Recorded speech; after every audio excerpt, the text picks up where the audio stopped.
A series of decisions spanning investment reform, energy security and new regional growth hubs have been passed at the first extraordinary session of the 16th National Assembly. From clearing obstacles for renewable energy projects to advancing nuclear power and creating two new centrally governed cities, the measures share a common objective: unlocking resources for double-digit economic growth. At the first extraordinary session of Vietnam's 16th National Assembly, lawmakers passed 15 laws and 6 normative resolutions. The National Assembly also considered and adopted 7 major resolutions supporting the goal of double-digit economic growth. As foreigners, we do really notice now, as foreign investors, we notice that the government has a real strong urgency to try to reform and to make the environment here easier for foreign investors, and that we feel very encouraged about. There was no demand, no pressure created by the international investor community to do that. The Vietnamese government has done it, has freely decided that it's now time and now due to modernize this application procedure and system. And the result is remarkable.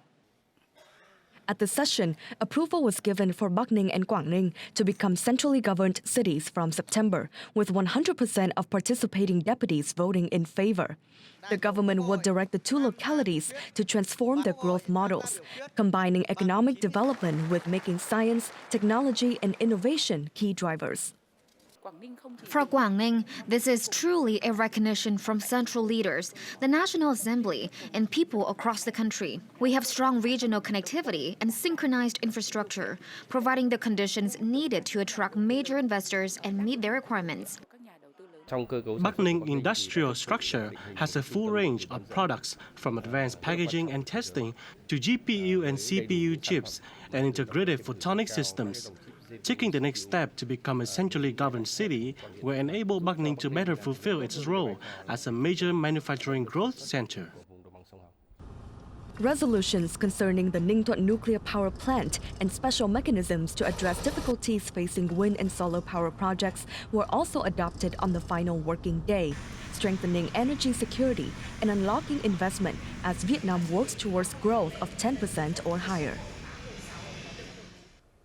As the National Assembly closes its first extraordinary session today, our reporter talked with Dr. Hoàng Văn Nghĩa of the National Assembly Deputy Affairs Committee to unpack why the session was convened, what's driving Vietnam's shift in legislative mindset, and what it will take to turn these new laws into real results.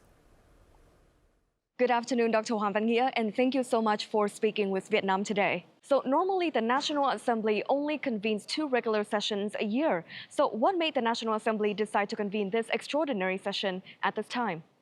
The decision to convene these extraordinary sessions stem from the urgent demands of the real-world implementations and the National Assembly's commitment to proactively accompanying the executive branch early and from afar.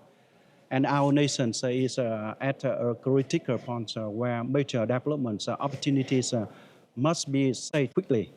And waiting for the regular biennial session could mean missing the right moment to adopt key policies and advance major national projects. Dr. Nghĩa, in your assessment, why are these legislative revisions necessary in a new era with new development demands?